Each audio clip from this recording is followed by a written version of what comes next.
What's up, small business owners? Welcome to another episode of Small Business PR, where we make PR and marketing accessible for the everyday small business hero. So as you know, I'm all about actionable steps, and I really believe that mindset is the one thing that can create enormous change in our business. It's the one thing that lets us either take action, get stuck, or remain getting stuck. And so today I wanted to share with you the 3 most powerful phrases I repeat to myself on the daily to get myself business growth and visibility so that I can keep taking action towards my goals. It's my hope that this will also inspire you and motivate you to go get after it, even in spite of being afraid or scared or any of the beliefs that you have that are keeping you from making the impact that you are here to make. So the first phrase that I repeat all the time that helps me get out of bed in the morning, that helps me do that intimidating thing, is quite simply, everything that you want is on the other side of the send button. So this is actually, I need to give credit for my friend Vincent, who joined our PR program. And he is someone who has exited his company. He has gotten tons of press, Inc., Forbes, Entrepreneur. He got a 40 under 40, all of the things. And when I interviewed him about what kept him going, despite him starting a new company, despite him being a busy dad and juggling all the things on his to-do list, was that he said everything that you ever want in life when it comes to creating opportunities for your business is on the other side of the send button. And the more times you press that send button, the luckier you get, the more opportunities you get. So what does that mean? It means that there is always something on the other side of the send button, but you have to actually keep pressing that send button. And just because you press that send button and you don't hear anything back, it doesn't mean that it's a failure. It means that you're putting yourself out there. And as you know, it's really a numbers game. And with every action, there's always an equal reaction coming back. So you either learn something from it, or you're planting the seeds for that person to one day get back to you.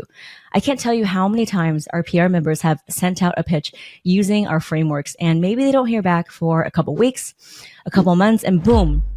Next thing you know, that editor from Elle responded and they got on the front page of their story. This actually just happened to someone who is a skincare founder, and she told me that she got on a list of the 10 best beauty oils of the year on Elle. I'm talking full page spread, because of a pitch that she sent last year. Imagine if she didn't plant those seeds. She would have never gotten that Elle feature, which, by the way, is organic, completely free, and she did not know that journalist. That has allowed her for her business to be seen not only in the most prestigious beauty industry, newspaper and magazine. Now she can put that on all of her websites. Now people can find her on Elle. There's SEO, there's traffic, there's credibility, and she got direct sales from that article. So imagine if she never pressed send. Another thing to notice is that the more times we press send, the more that muscle that we're all cultivating of putting ourselves out there and going after opportunities, it gets strengthened. So nobody has a crystal ball, right? We never know when something is going to be a yes or no. Now, obviously, we make up stories in our heads, but we don't really know what opportunities are possible, but it's on us to go after it. So I always say, why not put your name in the hat? Why have it not be you? Because here's the thing when it comes to PR and visibility is that journalists have a very meticulous way of sorting through their emails. And I actually have a lot of journalists coming onto our PR program to share with us and our members what their inbox looks like. And they always say something like this. We get so many emails. Obviously, we can't reply to all of them, but we always tuck it away in different folders because we never know when the day will come when we are assigned that story. So whether it's a beauty story or a fitness story or a wellness story or a founder story, it's as simple as us going back to our emails and typing a quick keyword and pulling up all the pitches that we got. So let this be a reminder from the universe for you to put your name in the hat. And why have it not be you, right? You deserve to be seen more than anyone. We all deserve to show our story, to make an impact so that other people can connect with us. And it doesn't matter what stage of business we're in. It doesn't matter how long we've been in business or how much money or profit or revenue or how many VC dollars we've raised. Journalists want to talk to real people. And that's actually one of the things that keeps journalism credible and integrous is that they're interviewing people from all walks of life. So journalists are looking for fresh perspectives from everyday small business heroes like you. If they only interviewed the Fortune 500 companies, guess what? They would lose their credibility really fast, wouldn't they? So you're doing them a favor. Keep pressing that send button. You never know when you're going to get a reply. So that's my number one phrase I repeat all the time is everything you want is on the other side of that send button. So keep pressing that send button. The second phrase I repeat to myself every day that really helps me grow my business and grow all of the opportunities for me is this. You will not unlock the next level of business if you cannot solve the problems at your current level. So what does that mean? It means that if you cannot deal with haters, or if you cannot deal with annoying clients, or, that person from high school judging you, then you're not going to unlock a bigger level of business because you are still afraid to be seen. The universe will not give you a higher level of business if you cannot solve the problem at your current level. So I'll give you an example. Right now, I am dealing with a lot of things with team. And you hear me say this a lot. It's been a very humbling journey for me. I was never, playing team sports. Being on a team is something that's kind of unfamiliar for me. And little did I know, growing a business, it's all about your ability to be a leader, to motivate people, to hold them accountable. And that's even more important and way more hard than selling, because I can sell all day, right? I know my program works, but it's really about building a team who really believes in your mission. So on the teamwork front, I am still solving so many problems at this level of business with the current size of team that I have. And until I can really get that process dialed down, the universe and the business will not unlock a higher level for me. Because why? I am not able to solve the problems at this level. And I really believe that until I can solve all the problems at this level of business that we're in, I will not be able to have a bigger business that requires more energy, more leadership, more training, more accountability, more KPIs. So do you see where I'm getting with that? Is that you have to solve the problems at your current level. And here's the thing about life and business is that it's a never ending array of problems. The problems never stop coming. It's just that we get better at solving them. So see it as a journey. See it as it's something that's never wasted, because everything that we're learning right now at this stage of business will be used to unlock the next step of our business.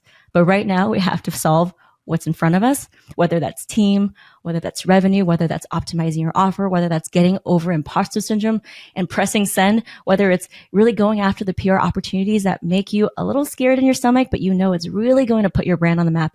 You have to be able to solve those problems right now to be able to unlock the next level.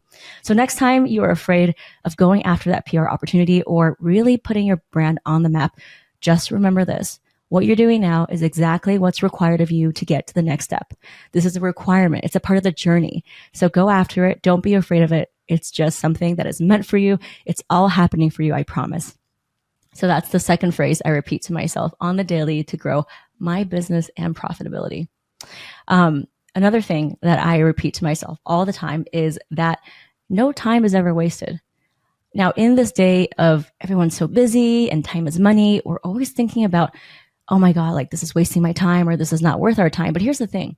I really don't believe that any time is wasted. Why? Because whether it's you relaxing or taking care of family or taking time off from the business or making mistakes, all of those experiences compound.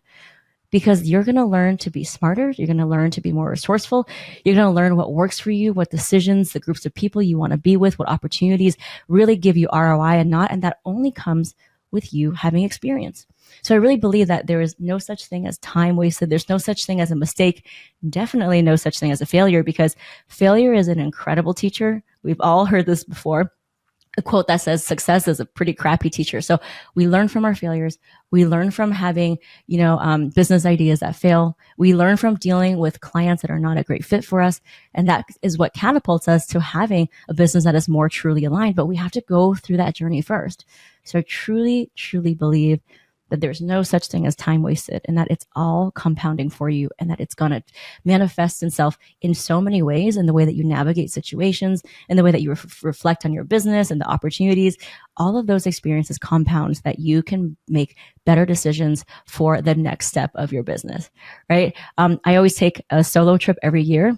I call it my CEO thinking time. And I actually learned this from Bill Gates because I saw an interview where he takes a solo trip every year just to reflect with no computer, no nothing, just books, whether it's in a cabin or on the beach somewhere. And it's hard. It's hard for us to unplug from all the things. What if my team needs me? Or what if this sale doesn't happen? But trust me, you need to build in that time, that buffer, that spaciousness where you're not doing like tangible work that you're giving output all the time. Because think about it. What thing on earth can just keep producing and producing and producing without being burnt out, right? You have a diminishing rate of returns when you're constantly grinding and you're not taking space to do the other things, whether it's self-care. And I'm a big proponent of self-care after I had a fibroid surgery to remove a 13-inch tumor from my uterus. And I did not take time for self-care and I got completely burned out. That was such a valuable lesson in teaching me that I am no good to anyone, to my business, to my husband, to my family, to my team, if I do not build in time where I'm simply putting my mind at rest, where I am maybe watching Netflix or going on a hike. And I don't mean going on a hike listening to a business podcast. I mean going on a hike and not like consuming any content and just looking up at the trees and smelling the flowers and just being present. It has really changed the way that I view work. It has really helped me cultivate a sense of presence, which helped me heal my relationship with my mom, which is something I talk about in other episodes, and the trauma that I had in childhood. It has fundamentally changed the way I view time and experience.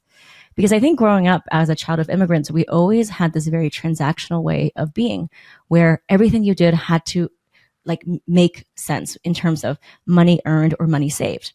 And so living in such a transactional way, I always felt guilty of taking time off, of spending money on myself, of even investing in my business. And that has really slowed me down so much.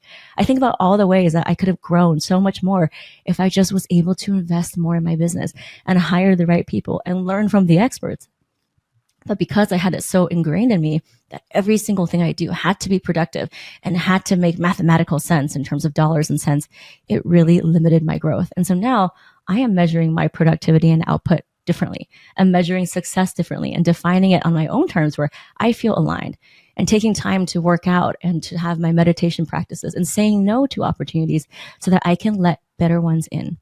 So I really urge you, if you are also on this rat race of busyness, which we are all in, to think and reflect and realize that all types of time and all types of experiences, those late nights, those ugly cries, those failures, those rejections, those moments of joy and rapture of doing nothing and just looking across the table at your spouse and realizing like this is what life is all about. That is what we're here for. So I urge you to remember that there is no time that's wasted, and that failure and mistakes are our best teacher. And I hope that this short episode has reminded you of all the different ways that you can grow your business while staying true to yourself and present. If you know anyone, a small business owner perhaps, that could benefit from this episode or this podcast, please share it with them. This is the only way that they can find out about it. And we are on a mission to empower more small businesses to create businesses and lives that are aligned with them, and for them to learn how to truly advocate for themselves so that they can be the most confident version of themselves. Thank you so much for listening, and I'll see you next week.